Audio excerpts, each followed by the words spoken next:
Welcome to The Big Break Show, your go-to podcast for real estate investing, business acquisition, mindset, and lifestyle. Carl, what's up, man? I'm pumped that you're here. Thank you for coming on the show, dude. How are you? All good, all good. I appreciate it. How are you? Dude, life is great, man. Things are moving along, getting over that COVID, Airbnb boom, Airbnb bust, and everything in between there. Now we're, moving things along. I know you're doing some big stuff in San Diego, and I want to talk on that today. I'm glad you're here because there's a lot of stuff that, you and I know each other personally, so I wanted to have you on here so we can talk about your projects. Every time people are talking to me about, they want to build ADUs, you're always the guy that comes to mind because you've taken that to like the next level. With that, before we get started, dude, I want you to tell everybody who you are, what you're about, your entire story, where you came from, why you're in real estate, what are you investing in, all the good stuff, dude. So everybody knows my name's Carl. I'm a real estate developer in San Diego, California. Been doing this for about 7 years now. In all residential. I build pretty much apartments, anyone from 1 to 20 units. And one thing that I like to do is I like to do a lot of things in-house. So I do the development, I have the architecture, the construction, and the management all under one roof. So that helps us kind of build for cheaper and achieve better results. So we control a lot of the process. And then Rafa and I met through some, STR related things. And then we've become buddies ever since. But originally, I moved to San Diego 7 years ago, which is why I started my career there in development. But I'm originally from Haiti. So I was born and raised there, kind of moved around a little bit. But yeah, from humble beginnings and trying to have fun building apartments out here. Yeah, listen, I want to touch a little about your intro here because I think you have a fantastic story. Like I was on your podcast, and as I've gotten to know you over the years, talking about your Haiti story, I remember briefly how you went through, and correct me if I'm wrong, but it was like a whole earthquake situation that you had to go through. Do you mind touching on that? I would love for our listeners to kind of know your backstory about that because it's a pretty incredible story. Yeah, it was a lot, right? So it's something that a lot of people won't get to live, but either fortunately or unfortunately, it wasn't the cards for me. So what Rafa's alluding to is the huge earthquake we had in 2010. So the earthquake happened in Haiti, but the shocks were worldwide pretty much because everybody knew about it. And the reason is because it was like a really strong earthquake, 7 magnitude, which on its own is a big thing, but compounded with the fact that we don't have the infrastructure in Haiti to handle something like that. So, the casualties were in the six figures, 200,000-300,000 people by, whose count, as much as we that's how many people we could find that were missing. But in terms of the actual count, who knows, could be higher, but it was pretty bad. It was a regular Tuesday for me. I was 15 at the time, and it was after a regular school day, and nothing looked different about my day. It could be a day like today, just regular day. And then all of a sudden the earth, kind of starts moving. I was, just playing soccer with friends. And then in a split second, and I was on campus at school, I just saw my school, literally the building floor by floor, just crumbling down until nothing was left, right? And this all happened in the span of 50 seconds. Just so you can crazy, understand, man. The magnitude of the event, but also compressed in the shortness of the time. That's a shock, right? You almost don't even really understand what's happening when it's happening. You're just experiencing it with all your senses at once. But one thing that they don't, I guess, is not very known with really big earthquakes is that people see the rubble and the aftermath and all of that. But while it's happening, it's literally just vibrating, right? The earth is vibrating and moving. So it creates a sound just like your phone vibrating on the table. So the earth is making a really huge sound. So it almost deafens you when it happens. So, that sort of happened, and it was a pretty traumatic experience there for the entire country. We're still feeling the effects of that today, almost 16 years later, because it was that bad. And then, from that point on, I saw all sorts of things, right? Saw people this was at school. So on my way home, 2 hours later, my dad sort of made it, picked me up. He picked me and my brothers up to go home. And I saw everything you can imagine in terms of casualties on the streets, just bodies, missing limbs, people running around, fires everywhere. And all of this just kicked off in 50 seconds, which is pretty insane. And then 2 days later, I was lucky enough to like evacuate or to get evacuated because my mom used to work for Nestle at the time. So they evacuated us. She had a pretty good position there. So, we evacuated to the Dominican Republic at the time, like 2 days later. It was almost like uncalled for, right? Because now your entire world changes and your life changes and you have zero control of it. And then not only does it change, like for you, it changes for everybody else, right? So I was in a new school, like a new high school, like a week from there, because my mom wasted no time. She was like, "You guys are gonna bounce back." So I was like starting classes, making new friends, or just still getting really over the whole thing. And then my friends back home, I had like a lot of them, A, I hadn't heard from because communication was down. But B, the ones I was hearing from was like just through Facebook asking if we're like alive, you know? Like Wow, dude. that was really the question is like, are you alive? Are you alive? So that was like a very, very big sort of shock there. And then ever since then, like my parents moved back because they had like a lot of stuff to imagine, right? Like a lot of stuff to take care of. Our house was there, their businesses, all that stuff.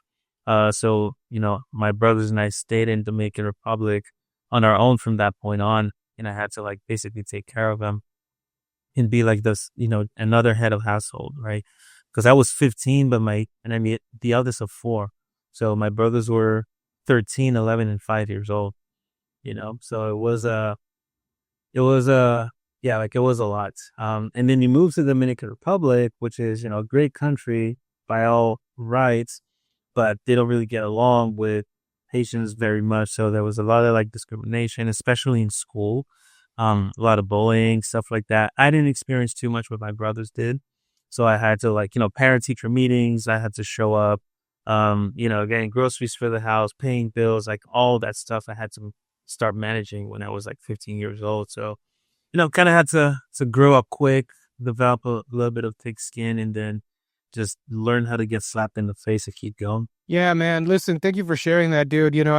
It's always difficult to bring things that have happened to us, right? Especially like, dude, this is a big deal, right? And I really do appreciate you sharing that story. And I brought it up because, when I see you, when I first met you, you're extremely successful. You're extremely successful now. You're doing some amazing stuff. And so I wanted to ask, and the reason I brought it up is because I'm curious how much, you've always been open about like the surviving the earthquake, like having to help raise your brothers and stuff like that, living in the halfway houses that you were in and stuff like that. All that stuff that you went through, like you just said right now, right? Get slapped in the face, learn, grow up fast. How much do you attribute that to the success that you have now going into the business of where you're at in development and real estate and running your business? Because you've also did before the real estate stuff, you did the for the student hugs, housing, the student housing thing, correct? So I'm curious about all that. Like, how do you attribute that to your success, or do you even put any correlation? Yeah, for sure. And so I appreciate the words there. Like the first thing I think that kind of helps me is that I don't really feel successful, right? Like I feel like I'm still sort of on the journey and kind of always just getting started, right? And I need to get a little bit better at stopping and looking around and kind of see where I'm at, but in terms of mindset, I don't feel successful. I just feel like, hey, yeah, I built, let's say, a 14 unit building or whatever it is, but like somebody's doing 20, somebody's doing like 2 of those in a year, so comparison is a thief of joy a little bit, but I'm always like trying to grow, which means that like I'm still hungry. But in terms of resiliency and grit, I think 100% has a lot to do with a lot of people's success, because so what I've noticed in my interaction with people is really the people who are doing well in sort of my network, there's a direct correlation with how much they can handle, like what shakes you, like the gravity of what happens in a day, that like how much needs to happen to shake you has a direct correlation with how successful you are, right? Because really in business, one of the main things that I think businesses needs to have to succeed is predictability, right? So that's why people like recurring revenue, right? That's why if you know what your expenses are, if you know what your payroll is, you can budget, right? But people don't think that like the first thing you need to be able to predict is yourself if you're leading the business. Like if things happen and like nobody knows how you're gonna react, or you don't even know how you're gonna react, then it's really hard to run a business that way. So when you're kind of steadfast and a little bit sort of, like you have to become a pillar of your own business. Once you get to that point where like not a lot of things kind of shake you, you make decisions way more like with a calm mind, right? Like you get way more efficient. There's less downtime, right? So you don't have the peaks and valleys in your emotional state. So you don't make rush decisions when you're happy or when you're winning, and you don't make dumb decisions when you're down, right? And you need to be able to revert back to your average pretty quickly. If not, like your business will look one way one day and then another way the next day, and then people will just not want to deal with that or work with you if you're super unpredictable. 60% of operators added AI last year to their business, and you'd think it'd be dynamic pricing. That's the sexy one. It wasn't. The biggest one across the board, hands down, was guest communication through AI. Makes sense. If you've ever ran this business, the messages literally never stop. Check-in time, Wi-Fi password, is there a blow dryer? How do we park? Always the same questions over and over. I added HelloHost to handle that layer for me now. It runs on top of my property management software, and it responds to guests so good, not sounding like a robot at all, which was my biggest concern about using AI, the AI slop through messaging. This wasn't some fancy AI pricing algorithm, something simple that helped escalate our business and save all of our team members a lot of time. If you're still running 1, 2, or even 3 short-term rentals right now, and you're still responding to messages or relying on your PMS to answer them for you, you're probably leaving a lot of time on the table and a lot of really good reviews on the table. I suggest you check this out. Let's talk about this for a second, because there's a thing. I talk to a lot of high net worth individuals, successful entrepreneurs, people that have been through a lot of stuff that now are doing really well, that are later in their years in life. Some of my good friends as well. And some young people that are just extremely successful as young. And I've had this conversation with multiple people. And some people are always like, hey, did you have to go through something in order to be where you're at now? Did you have a rough upbringing? Did you go through some sort of event? And, or was it, how did you get to where you're at now? And, I was reading a book. It's a leadership book. I can't remember the name off the top of my head right now, but the book itself talks about your 3 stages of life, right? Like your first third, the second third, and the last third of your life, and it splits into times. And he talks about how he was in his early 20s, maybe mid 20s. He was helping run a presidency, and he got let go, and he couldn't get a job because nobody wanted to hire someone that was so green in terms of what he was doing. And then he got to this later stages in life, and now the guy's like 70, 72 or something. And now he's like he's been through it. He's gone fired, hired, lost everything, lost campaigns, cost presidencies, like all kinds of stuff. Talked to other CEOs, and he's talking about all these things. And he goes, look, everybody gets to a point in their life where they become the best leader that they can based on what they've gone through in their life. And so in one aspect or another, you look at why are people at a certain age when they've been so successful or they have that mindset. And I bring this up, Carl, because you just said it right now, right? You went through a lot of stuff that forced you to become that more mature, more, I got to get through it. Problems aren't really problems. There's always a solution. How do I actually figure this out? Oh my God, this happened. Okay, it's not a big deal. Let's just solve it and keep moving forward. As if it was a regular Tuesday, as opposed to where someone else is going to go. Because it is a regular Tuesday. Yeah. Look, and this is why I love that you said this, because I have this conversation with people about problems, and some people are always like, oh my God, they're going through something really crazy. And you're like, dude, when they tell me, I'm like, bro, it's not that serious. For you're used to going through problems, especially when going through something like you went through as a child, and then getting into business problems are not really problems. No, it's all work. It's all self-inflicted. I'm deciding to take these problems on pretty much because that's my choice. There's very few things that I see as actual real problems in life, real problems. Like health, that's a big one, right? Because you might just be born with a genetic thing, or it's in your family, or that life and death, that is a problem.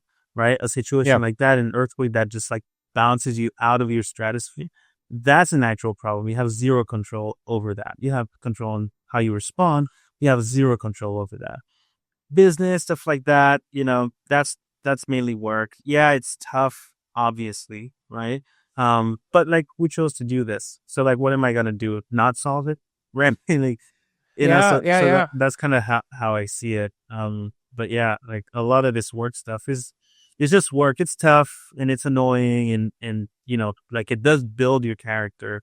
But if you've gone through like real problems in life, like real problems, like these things are not gonna like shake you that much. And just to end on that point, like if you imagine like a slingshot, right? Like when you pull it back, is like those are your bad times, right? But the farther back you go, the worse you have it, the faster you can catapult and the farther you'll get, right? Like that's how I see setbacks. Is like the deeper it is, the better, like the higher the reward I see ahead of me, because I just need to get out of this hole, right? And once I unlock that, catapult, So that's kind of how I see problems. You just figure out how to catapult out of it. Yeah, man, I love that, because the stuff that you're doing, and to give context to the listeners and the viewers, you're building multifamily and single family residencies. Essentially, you're building apartment complexes. For the longest time when I started this business, I couldn't even fathom the idea of buying my first property. Yeah. Right. Raising capital. Every time I thought about something, I was like, oh my God, how am I going to get to that point? Even to this point, I'm like, I don't know if I can get into building like a giant complex like that. Cause in my head, I'm like, it's kind of a little big, as we build these giant other properties. But I bring that up because there's other people out there right now that are thinking, oh, I can never do that. Or, oh my God, that's just too much work. Or, oh my God, it's so difficult. But you're just like, oh, this is just something I can do. That's cool. That again, wasn't that big of a deal. You understand? No. And I can give some additional context just so people understand how doable the things that you want to do are, right? Like where I come from, like 60% of people live under the poverty line. That means like under $1 a day. Like that's crazy, man. With like most people live with $1 per day. Like if I can come from that environment, go through all that, come here and then like build a couple units, I think most people can see that they have, like, of course you're going to need access and whatnot, but like you have the ability to be able to do that, right? Like I think people are way closer than they think they are. They create this sort of huge gap mentally between where they're at and then where they want to be, that they just don't even see. Like the first step is literally right in front of them, and one thing that I think played in my favor, like one thing I was ignorant about that played in my favor, is that when I got into the industry, I had no information. Like I had nobody to compare to. I literally had nothing, but it also means that I didn't see a limit, right? So I didn't get scared about how difficult it could be or how big it could be, because I just didn't know anything. So I'm just like, I just want to get into this. I mean, meet a couple of people and then work with one of the first people I met. And it just like, I just never stopped. And then the thing just compounded until like where it's at today, So people are like way closer than they think, to just look at the first step of what you want to do. Yeah. Man, I'm loving the conversation and where the direction's going, because I wasn't expecting to talk to you about this stuff. And the fact that you're like, hey, people create a gap mentally. You came in with no ceiling. Yeah. Literally, you just came in and you're like, oh yeah, that there's no ceiling. It was like, oh, how do I get that? Let me just start working towards that. Not a lot of people, when they come into something, they already put a limitation in their own head. I can't do that, or that's going to be too much work, or that's so difficult to do, or I can't make phone calls. What? Door knock? No way. Like, you know what I mean? Yeah. So, dude, talk to me a little bit about how you got into real estate. Aside from, I want to touch a little bit on the journey from, coming here, and like how we jump straight to you building these beautiful apartment complexes and residential lots. And we can talk about that on the whole episode, but I want to talk about how you got there. Just give me a brief overview here. If I go a little bit more in detail, the first thing I did, so when I moved here, initially my plan was to just go to business school, right? Get my MBA. And then honestly, I just wanted to be like a fancy consultant and whatever, make some money and like peace out, right? Just regular kind of life. Yeah. But, I'm an entrepreneur at heart. Both my parents were are business owners or have always been my entire life. Even if they had jobs, they had a business. So, like it was just in me. So literally the first couple of weeks I started looking at, I actually just walked into real estate because at the time, because I was still new to the country, I didn't have a social security number yet or like no credit. So it was tough to find housing as an international student. So that's why I created a platform at the time called Hugs that stood for Housing Undergraduate Graduate Students that helped international students find housing. So that was the initial intention, just so you can see like how the path is not like straightforward. So after that, so to be able to find customers, we were, like I needed to talk to landlords and developers and GCs sort of in town. And that's how I found a developer who was building around areas that are close to schools, and then just started as my client pretty much. I fed him a lot of business, and then we started right there. And then a couple months later, started to partner on some of these projects. At first, it was a lot of sweat equity. So I was just like, helping build the business, helping build this stuff, learning a lot, until, over the years and, able to like kind of take the reins and do a really big push the last year and a half or two, which is around when we met. Yeah, I mean, when I met you, I went to go look at your apartments and I was like, man, this is awesome. And then you told me the strategy and I was like, holy cow. So, your strategy, turning single family lots into multifamily units, specifically in San Diego, because we've looked into different markets. But let's talk about that for a second, dude. How do you pencil those and what makes a deal be a deal for something like that? Because I want to touch on all of it. So let me clarify the question so we go in segments. I want to know how you pencil that up off the top of your head, quick back of the napkin math. And two, how do you figure out if you can actually build this? Got it. Turning residentials into multifamily is not something I can just go do on my house next door. So two things in the first front, like in terms of penciling, what I like to do, and maybe this is a little bit of guidance for people, building apartments or building real estate, whatever, it's all commercial real estate. It's just a business, right? It's literally just a business. It's going to be valued off the income. And as a business, you should have like about 20 to 30% margin for any business, right? Real estate included. So whenever I look at a ground up development project, the potential has to have at least 25% margin, right? To be able to stomach the risk of doing it, especially in ground up construction, because the timelines are long, and the numbers are high, and like it's expensive to build, in San Diego. So you're going to need 25% margin for me to even take a look at anything, right? Minimum, right? I like when you to say be 25% margin, are you talking about 25% margin of like what you're buying at, or like a margin of like in terms of the down payment or loan? What do you mean by margin? No. So that's on the exit, meaning profit. Okay. 25% of profit, right? So your all-in cost, like what the project is going to be worth, has to be 25% more than what it costs you to do between the acquisition, the construction, the holding, the entitlements, your consultants, all of that. All right. So that's sort of number one. And number two is kind of split. So on one end, you have the red tape, meaning what's your zoning, right? Like zoning is essentially, what does the city or the state allow for you to have the potential to build here, right? So in San Diego, you'll hear, for multifamily, you'll have a lot of RM zoning. RM is residential multifamily. So RM and whatever number follows it lets you know how many units for the lot you can build. Then you have your floor area ratio, which is FAR, which is how much square footage you can have, right? So you have like all your metrics, and then you might have a couple other programs you use. So identifying how much you can do and how much you can build will be one thing. And on the other side, there's stuff that is not necessarily on paper or numbers related, is the location, the quality of the location. Like, is it good?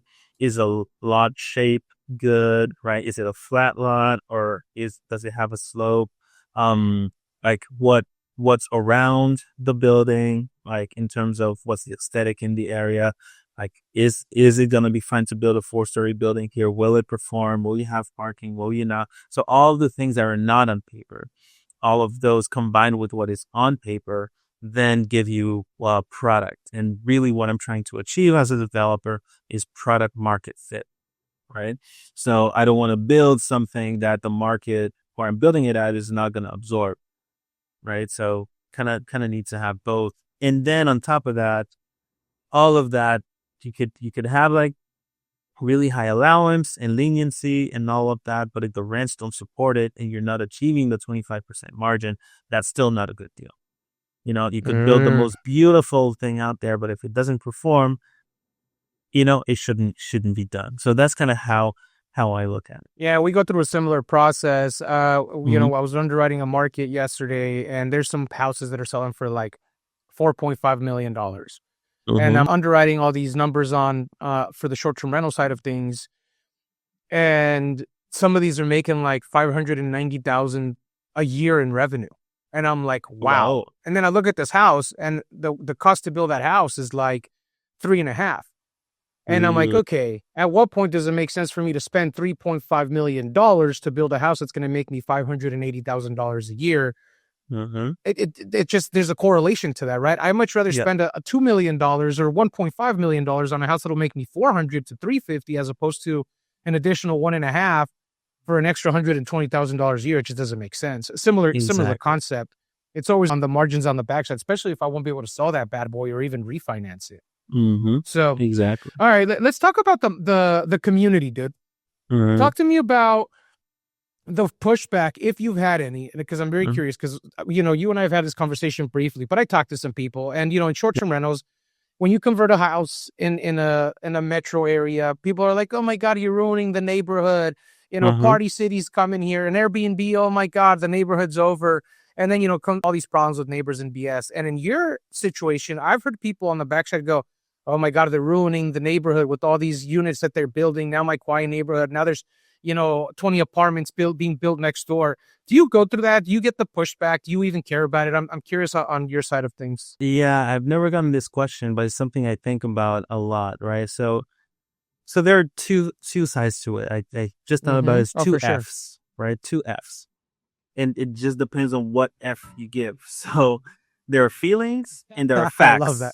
Right? Yeah. There are feelings and there are facts. So on the feeling side, yeah, I get it, right? So if you're in a residential neighborhood and you've lived there for 30 years and you just upzoned it, and it's an opportunity for people and blah, blah, blah, and there's apartments going in, yeah, you might not feel great, right?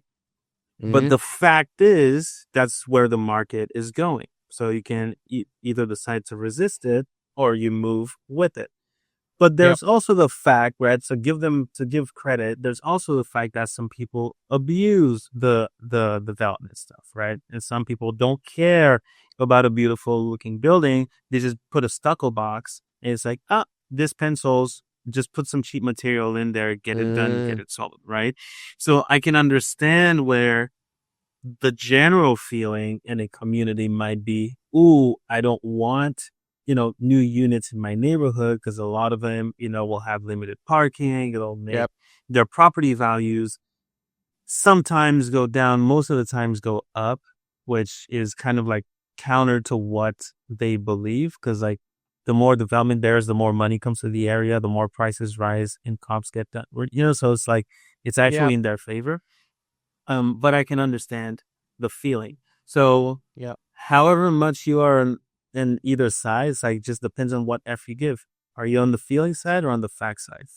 Yeah. But for me, like just to wrap up that point. But for me, I don't like to deal with any of that. So all of my developments really go through just ministerial process. So or administrative process, I should say. So there's no community involvement in the developments that I do at all. So I just do them either by right or using a state density program or a complete communities program that has zero community input.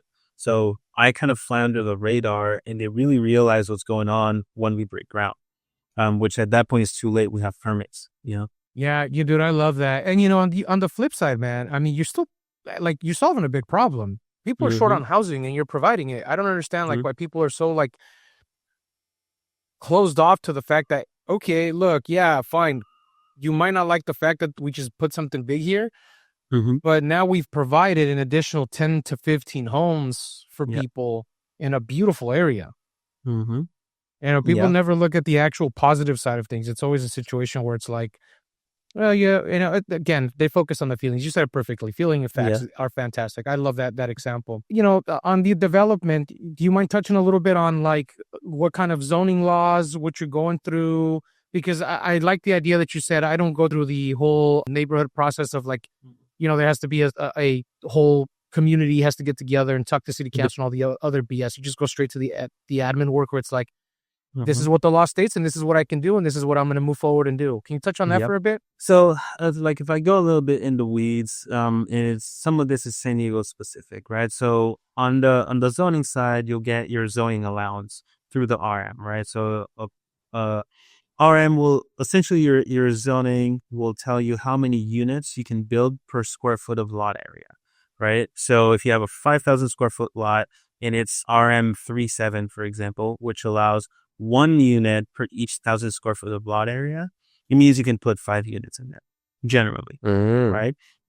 Then you have your state density program where they say, hey, if you provide us with a certain number of low-income units or affordable housing units, then we'll allow you some bonus units that you can build, right? Like a density bonus. In addition of those 5, we can do another 2, another 3, another 4, whatever it is, right? And also, if you have your ADUs that you can do by right, right? And so on RM lots, you can do 2 by right. So you can stack those things also to be able to like build more on the lot. And all of those are just admin process. And then the largest program, right, is the program that allows you to do the most going to be called Complete Communities. So Complete Communities housing program essentially removes a lot of those barriers for a price. So you pay to get into the program, but they give you like what they call incentives that you can use. Because even incentives are essentially things that they're going to waive that are normally required by code, meaning, they understand that you have to build denser, but your lot is not going to get bigger. So you have to go up. So they'll increase your height restriction from 40 feet to 70 feet or 75 feet, right?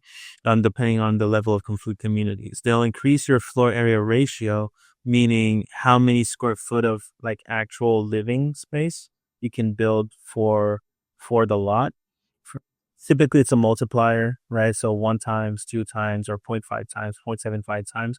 They'll do a 0.5, 0.3 or 0.8 or something like that, right? Depending on the Complete Community zone. So like they'll give you a lot of allowances, and all of those are just like admin process. So you pick and choose what you want to do. And then all of that has to pencil, right? Going back to our first point.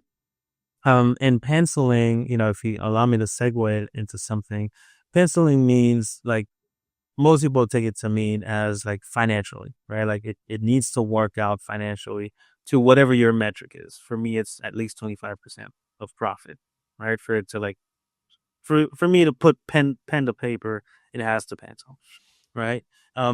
But you'll hear out there that like stuff is like tough to pencil right now. Okay.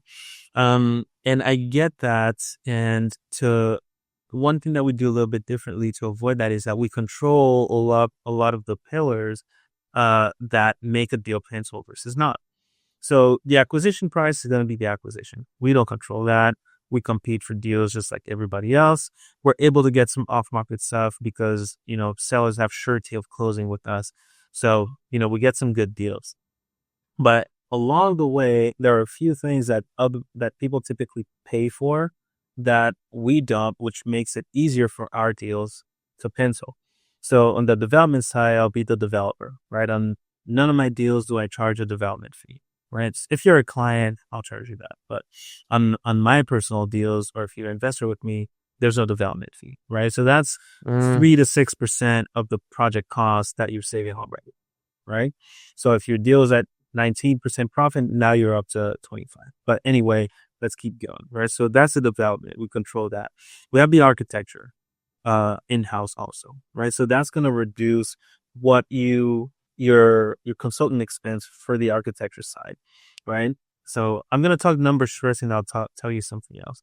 Then we own the construction company, right? So someone's going to charge you on a small project, $350 a square foot to build it. And the larger ones, the bigger firms are closer to 400. We can get away with lower than market, right? Because we control a lot of those margins. We control that piece, right? So, on a simple example, if we went from 350 to 325 a square foot, right? So you're saving $25 per square foot on a 10,000 square foot building. That's a lot of money, right? So that's another piece, right? And then on the management side, so yes, we save some money in management too. Market's gonna be in the 7.5% to 10% range. We can do 5, pretty easily, but we control the lease up process. Because what people don't understand is like once you get through all of that, really it's on the asset management or property management to make your product perform as you underwrote it on day one, right? So if you just give it to a property manager and they mess up your lease up, then you just work 2 years for nothing, because it erases a lot of the profit, because they're not going to achieve the rents that they're supposed to, or that you would, et cetera, et cetera, et cetera. This isn't a model for everybody, but it works for us. And then tying it back to the architecture, not only, do we save money there and whatnot. For me, like on the architecture side, the money's not the issue. It's the entitlement risk that we are able to mitigate. So I mentioned a lot of red tape. It's because there's a lot of red tape, right? Like doing things by right and by zoning, just getting permits is a risky process to do. And a lot of people don't even get through that. And it's because they go to a, big box architecture firm, or they hire a drafter, or they hire, an architect that's really offloading it to drafters overseas. I can't have that, right?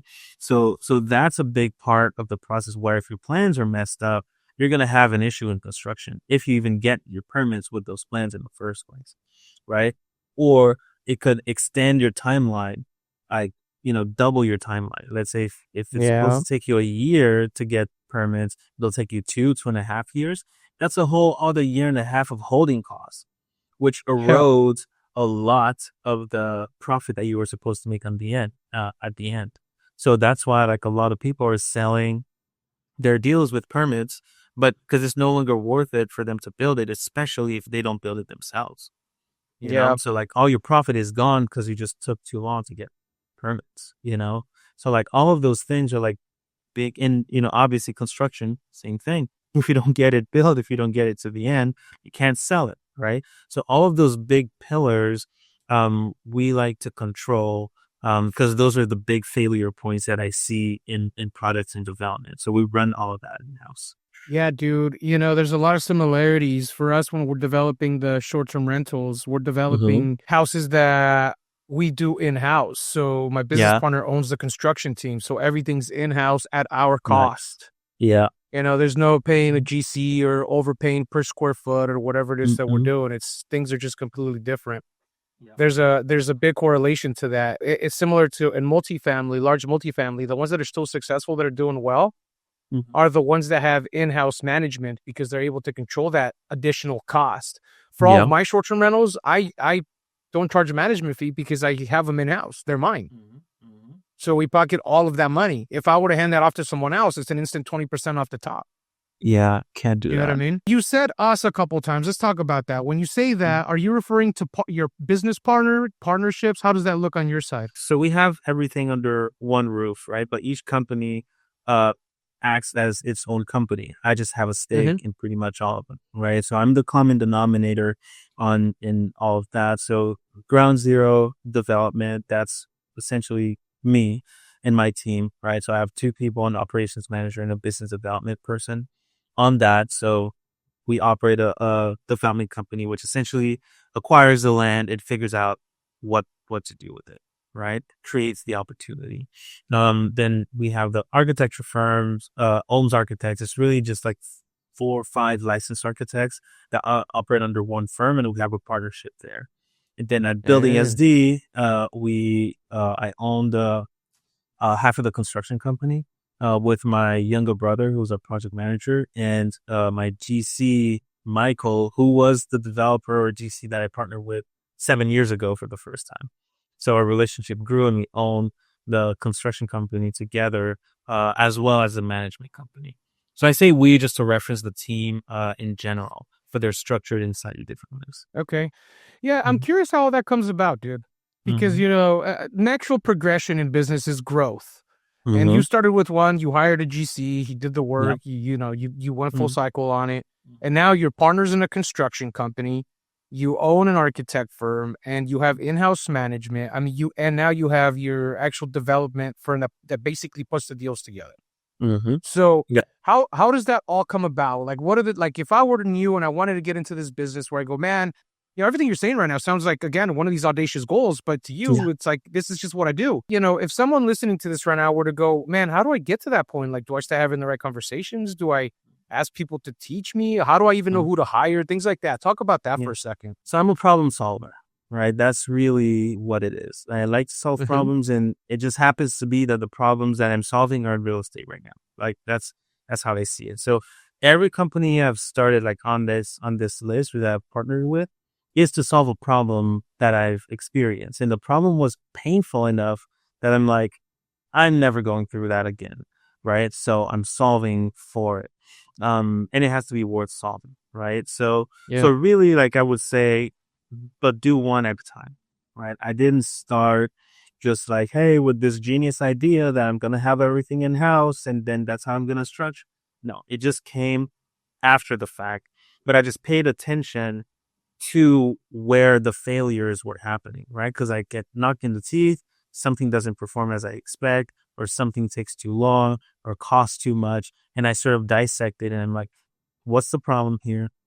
Oh, you're the problem. Let me take you out of the equation and put a piece that I can control, right? And then that's really how I've done it, is after I've experienced the pain, but only one at a time, and then you stack them on top of each other. But now they create a nice full circle there. Yeah, you said it in a way where most of us still, it's kind of like working with somebody or putting up with the thorn on your side, something that you're constantly going through, but yet we just procrastinate to remove that part of the equation, right? Yeah, it's like thorn in your shoe that you walk half a mile before you decide to take your shoe off and put it aside. No. Yeah, and I walk one step and I'm like, what? No, I can't, and just take it out right there. Right there. So talk about the decision process and how you have those conversations, if you don't mind. So there's layers to this, right? Because there's gonna be the problem you experience, but you got to realize you can't ego trip and think you solve everything on your own. You always need somebody to solve it with. That's why all these companies, I own them with somebody, except for the development. It's more fresh and it's more me. That was opportunistic, but everything else is with somebody, right? So really, I'm just hiring looking for a really big team and to put everybody sort of on the same page, when it comes to that. But there's also going to be the quality of the person that you partner with. And that's why I think that a lot of things can kind of go right or go not so right, and because before I partner with anybody, I hire them. And if I like the work product and, we kind of get along when things go well, get along when things go not so well, get along with money related issues, right? So we go through that whole song and dance first, and then we decide whether we partner. I can propose a partnership or not. And I try to keep things simple and as equal as possible. I don't do huge waterfalls and a lot of complex structures that nobody's going to keep track of, or you have to hire a whole person just to keep track of who owns what and what. Just not do. This is how I do business. Pretty simple numbers that you're going to remember and that I'm going to remember. I like to use percentages and ratios a lot because they scale really well. So it's it's 20%, 30%, 50%, whatever it is. No decimal, 50.5. No, just round up or round down. But I don't have these caps of no, it's unlimited. If we do great, but it's also on the other end, right? So we got to be responsible. So I just like to keep like very, very clean structures, that don't change depending on the outcome.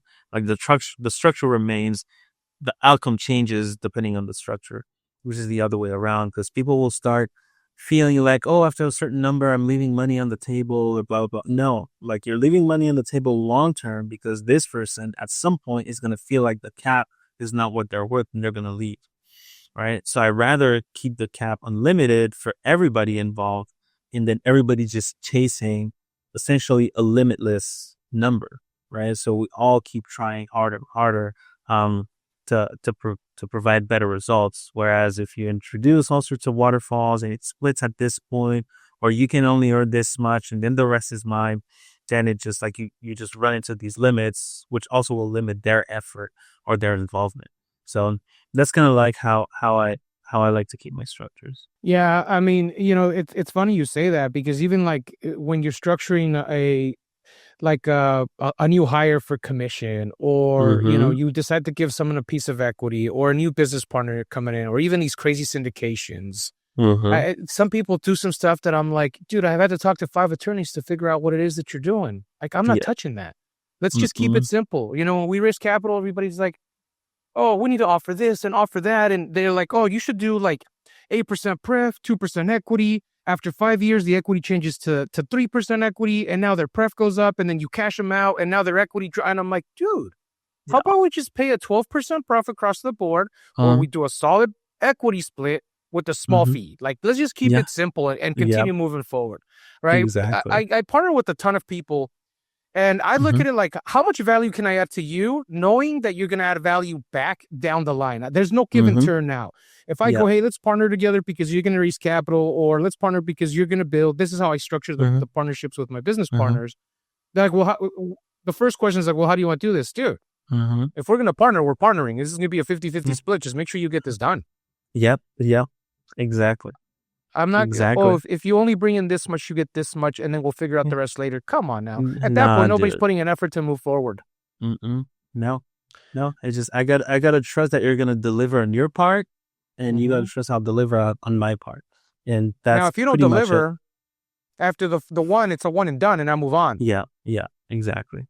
Yeah. I gave you the chance, and that's all it is. Yeah. And that's something I think people should learn to do too, is like fire fast.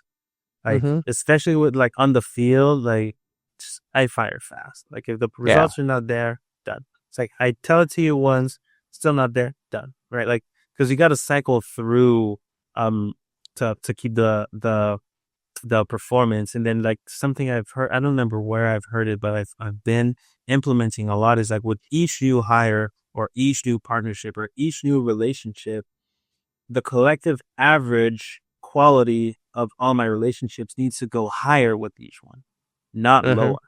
Right. So like I need to be finding better and better people over time, versus just average or just doing something just because. I just had this conversation with my team this morning. I'm like, listen, you guys are all here for a reason, because I think you guys can deliver on the work that you're doing.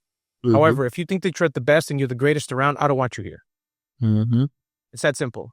Because if you're not getting better and making sure that you're the actual best every single time, not around the people around you, but the best in terms of you beat last week's performance, you beat last week's deal, you did better than last week, then we're moving forward. And I want to be surrounded by A players. I want nothing but A players in my circle. I work very hard and pay a lot of money to be around the people that I know are going to make me be better. And why would I have a team that I'm stagnant around that doesn't want to grow and do better? Yeah, you can't have that, because again, the average is going to go down, and that's just going to spread across, because people are going to, like your A players are going to ask, why are you accepting B or C level performance from them, but you're expecting A level performance from me? Correct. Like that's just kind of a hard question to answer. Yeah. I like your idea about the fire fast, and I'm going to give you my perspective a little bit, because it also goes down to how well we come in as leaders, right? I hire slow, but I fire very fast. But I always have a situation where I ask myself, I give instructions, this person doesn't come through, I go, did I give the right instructions for this to be successful, or did I just go blankly and now I'm accusing and now reactively firing? Mm-hmm. And so I sit I like down and that. I make sure that I deliver on my side to make sure that that person can succeed. Now, if it's the second or Mm-hmm. third time, then they're out the door, because I know for a fact that I've asked myself that I did give the correct Mm-hmm. instructions and needed to do what I needed to do to make sure that they Yep. succeed. And if they still don't do it, they're not the talent that I want around. Same thing No. with a business partner. You know, I've been slapped and kicked in the teeth so many times from bad partnerships, dude. I mean, you and I have talked about it Yeah. privately a few times, but I mean, holy cow, I'm so selective now. I mean, I am so Yeah. selective. People are like, "Oh, we should do this," and I'm like, let's Yeah. let's slow down and talk about this for a second. I'm susceptible to that. I get excited when I talk to people. I'm like, dude, we should partner on something, and then I'm like, wait a second, they don't know me yet. Maybe they don't Mm-hmm. like me. Maybe I'm too much for them, or maybe it's like, how about we get to know each other a little bit first before we actually start talking about doing anything together? Because Mm-hmm. you know, it's one of those things that you really have to slow down and really pay attention to, because man, it will blow up your world. I mean, it Yeah. will literally blow up your world. And like, I'm not a very litigious person at all. So I will always let you just take the money and go, like, because I just don't want you in my life. Because like, one bad partner can knock out what 10 good partnerships build. You know, Yep. so I'm always like, how do we shake hands? What do you need for us to just shake hands and walk away from this? Yeah. And then that will always be my default position. And if it's a performance thing, I just call it out early and be like, you know what, we tried. It's all good. I'll see you at the meetups, but we can't we just can't work together. You know, I love but that. yeah, I got to keep the I standard. learned that. I learned that lesson the hard way, for sure. Now I'm like, Yeah. dude, I just don't want to deal with the headache. Just go. Just Yeah. get out of my life, for sure. Mhm. It's funny because talking about the people we surround ourselves with, it's very truthful about the people that you got to vet and talk to and understand and know and kind of date a little bit before you do anything else. And, Yeah. you know, you and I surround ourselves with very, very successful entrepreneurs and people that are doing pretty big deals. Mhm. And even at that level, some people are like, I don't know about this person, Yeah. you know, and you're like, Yeah. yeah, you get that gut feeling. Yeah, yeah, and you know what? Like, I always say this to people: is like, any level of really just society. Let's just talk, you know, capitalism, whatever. At any level or any class, it's the same type of people, just with more money. Like, it's literally so the true. same. It's It's so the true. same type of people, and no matter what type of people it is, there's a lot of them, right? So Yeah. it's like, because I used to think like, how do you even think about doing this? Like, how can you? You know, like, I could never, but I'm like, you know what? You're just that type of person. You just have more money. Yeah. You know, like, Yep. that's really it. So I just limit it to that and just like try to really just shut it out completely and be like, hey, you're in your world, do your thing. But I'm gonna be over here in my corner, you know? Yeah. And then just do what I do.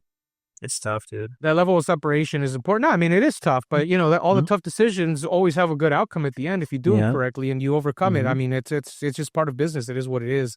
I'll tell you about the software that actually runs my business. Hospitable. I run properties in a few different markets and I do it all remotely. I'm not pulling that off without one place holding everything together. All your calendars sync in real time. Airbnb, Vrbo, Booking.com, Google, your direct booking site, all of it talking to each other in real time.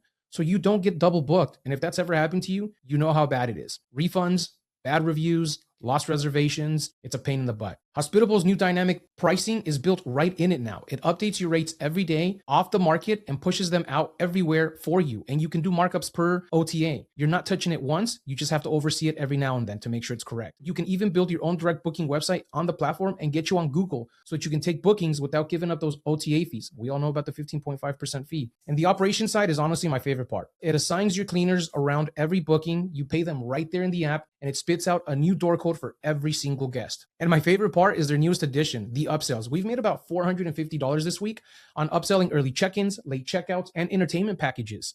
Something like 300,000 operators run on Hospitable at the moment. If you're scaling and you're downsizing your tabs and don't want to do more work, you should definitely check out Hospitable. Links in the description.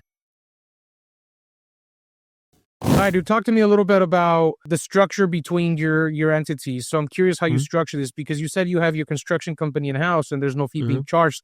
But how do you structure that with your development company? And then how do you structure that with your management company? Do they all kind of work in sync together, or is it just like one asset splits everything evenly with everything? So they're structured to be individual companies, right? And all of those companies have third-party work going on, meaning they each have clients. Like, we have people we just build for, right? We build their ADUs, we do their flips, we do their garage conversions. There's people we just manage for, right? So it's just, they'll bring me 5 units, manage this. Okay. I'm like, hey, I'm about to end construction, lease this up, etc. And there's people I just do development for, meaning that, hey, you should just pay me my fee and I tell you what to do, or I do it for you, etc. And then give you a package sort of deal. But they're built to work hand in hand with each other along the product life cycle, meaning that the development will get a client, right? Do the actual development. Then that client can also hire, well, typically the way it goes is you also hire the architecture firm, separate contract. You also hire the construction company when we get plans and permits, separate contract. And then you hire the management company, separate contract. So that gives a lot of flexibility to both parties, because you can hire me just to develop and get you the plans and permits. And if that process didn't really go so well, or we don't really get along and we don't want to be in bed for another 2 years, you can just hire somebody else to build it. Or sometimes you're coming from somebody that, you got your plans and permits and you're just looking for a new partner to get your construction thing done, whatever, then you can hire us, right? But in terms of our, just to build and then to stabilize or not, right?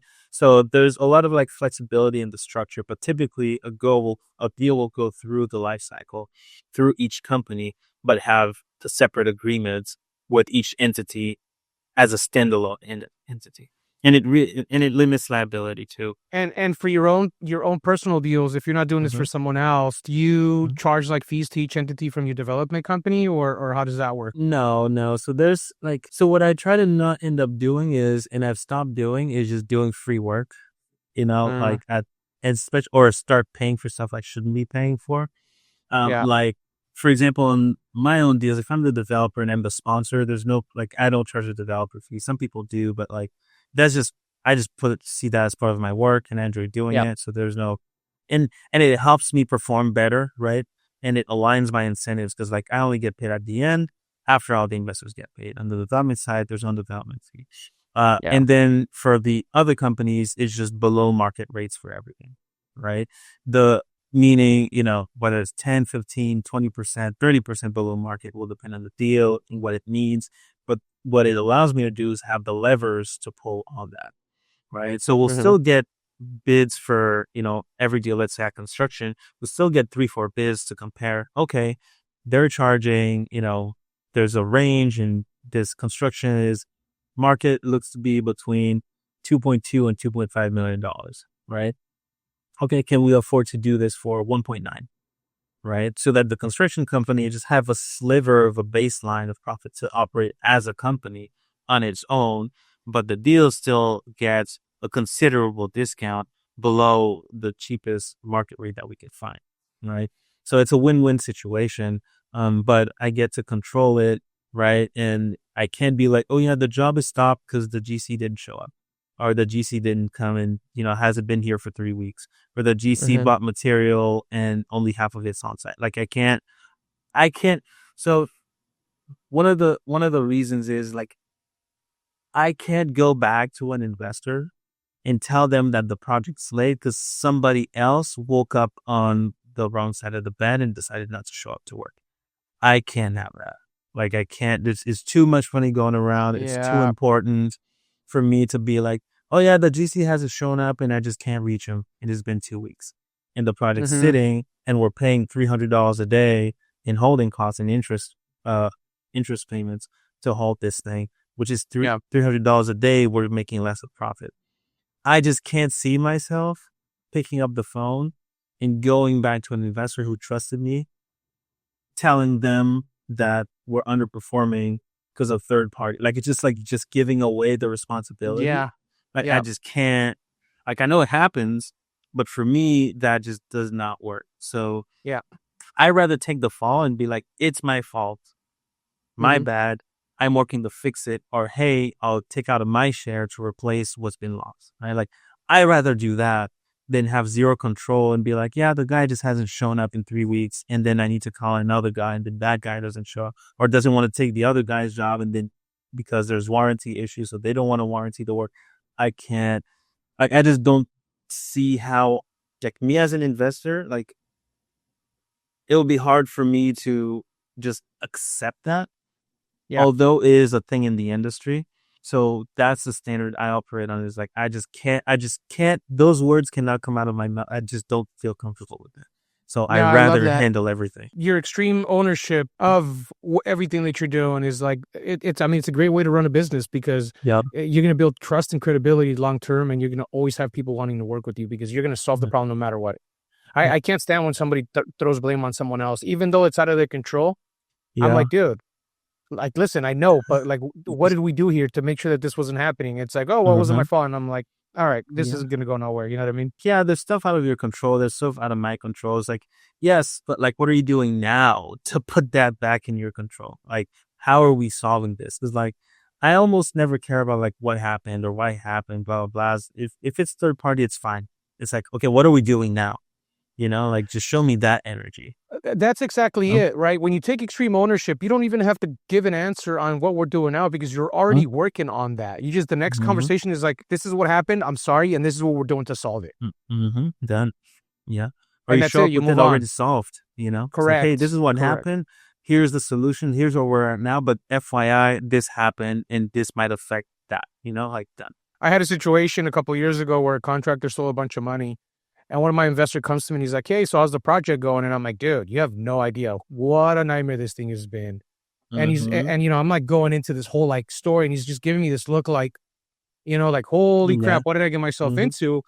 And then as I'm going through the conversations and going, this is what we did, and this is where we pivoted, and this is how it's going forward, and now here's where we're at. And then he goes, dude, I thought this conversation was going to go to like, yo, you know, the money went to, we lost it. And now, and he's like, and I'm like, well, no, I mean, we're crushing, but would you prefer that you invest with someone who doesn't tell you the truth of the ups and downs?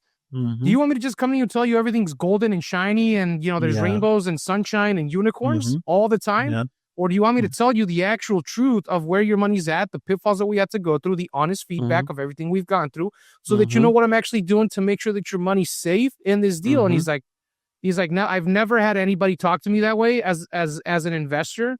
To the point where like he was actually truly impressed, and I kind of felt cool about it. That was just me explaining a situation. I wasn't even trying. Like, I was just like, dude, this sucks. This is what's going on. Oh my God, the headaches. But here's what we did, and here's how it's solved, and now we're moving forward, and here's where we're at now. Just me being honest. It was just me talking about what I do. And it taught me a very valuable lesson, to be honest with you. And you bringing it up just sparked that memory in my head about the extreme ownership part of it. I mean, I take ownership in everything I do, in every decision. It doesn't matter what it is. All right, man. So let's talk about what's the play on this deal, on this. Like, what's the move? Are you holding to cash flow? Are you just flipping these bad boys? Where are you on that? Yeah. So I used to be of the mindset of, you know, real estate is a long-term asset. So just hold everything. But it's hard, right? Especially if interest rates are high. And real estate is your source of income, and you got to pay people back, right? Like pay the bank back, investors back, all of that, and then put money in the deal to like hold it. That's tough. So right now I'm just strategically using my portfolio, where some of the stuff I do that is destined to be a disposition, meaning that's going to be sold. It's just positioned like that, is designed like that. All of that, like the timeline, everything is for that. And then my proceeds from what I sell helps me keep what I want to keep. But I'm going to be selling more to keep less.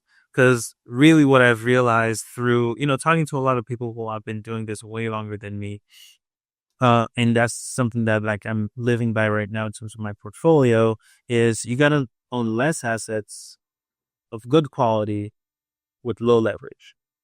Yeah. You do those three things, you're done, right? Like, so you don't need to own like 1,000 doors and then 16 buildings or whatever. You just need like 4, depending on your goal, let's say 5 good ones, 5 that are in good locations or that are nice assets, and just bring the leverage down from the maximum of like 80 to like 50 to 60. And then you're automatically going to have cash flow. You're automatically going to have less stress about vacancy or rents going down, because your mortgage is always going to be covered no matter what. Like, that's what you got to do.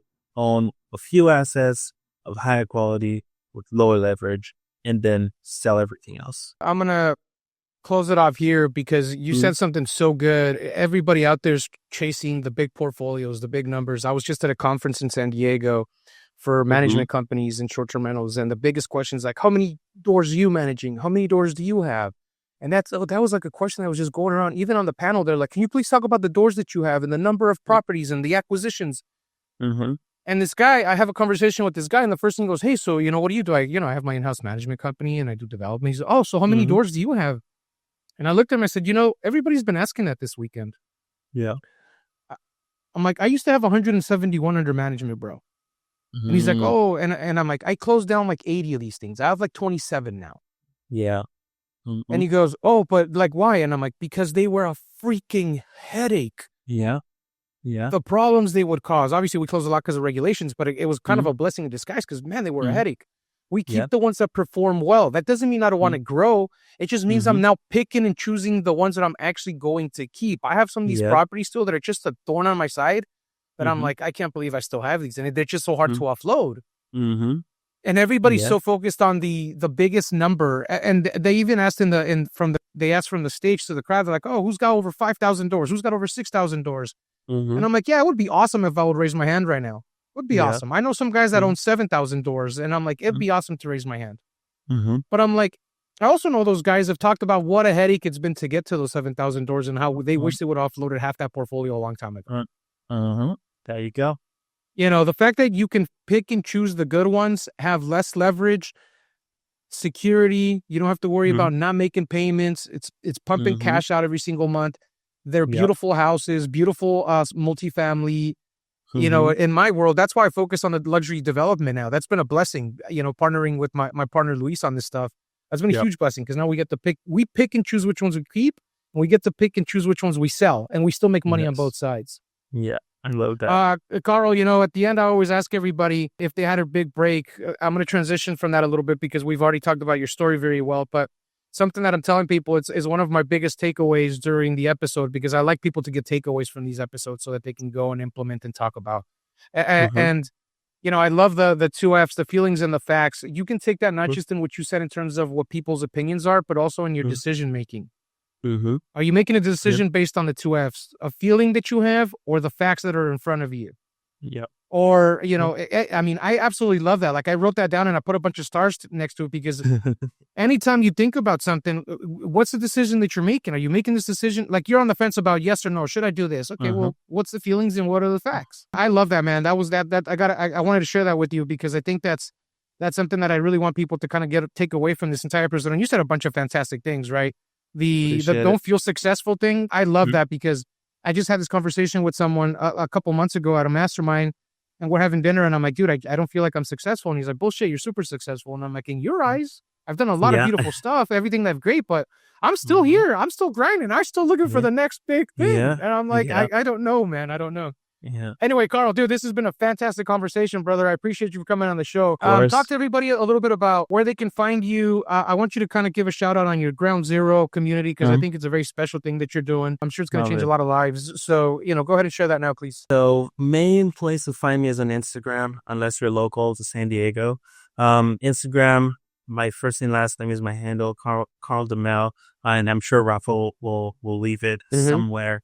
And what I'm pushing right now is my development company where we run a private community that focuses on ground up development. It's called Ground Zero. And you can find it at Ground Zero SD on Instagram. Seriously, this was an awesome conversation. I appreciate you taking the time, dude. We'll put everything in the show notes so everybody can reach out. And lastly, what's the name of your meetup in San Diego for those that are local? Oh, yeah. It's called IPAs by the Beach. So first Tuesday of every month in Pacific Beach at Tower 23. Cool. Yeah, man.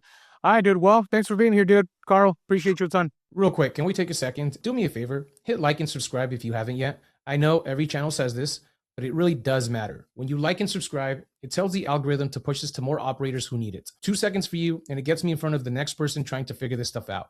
And if you want to take it a step further, hit the share button and send it to someone you think can benefit from this conversation. And for real, you're spending your time with me, and that means the world. I love you guys.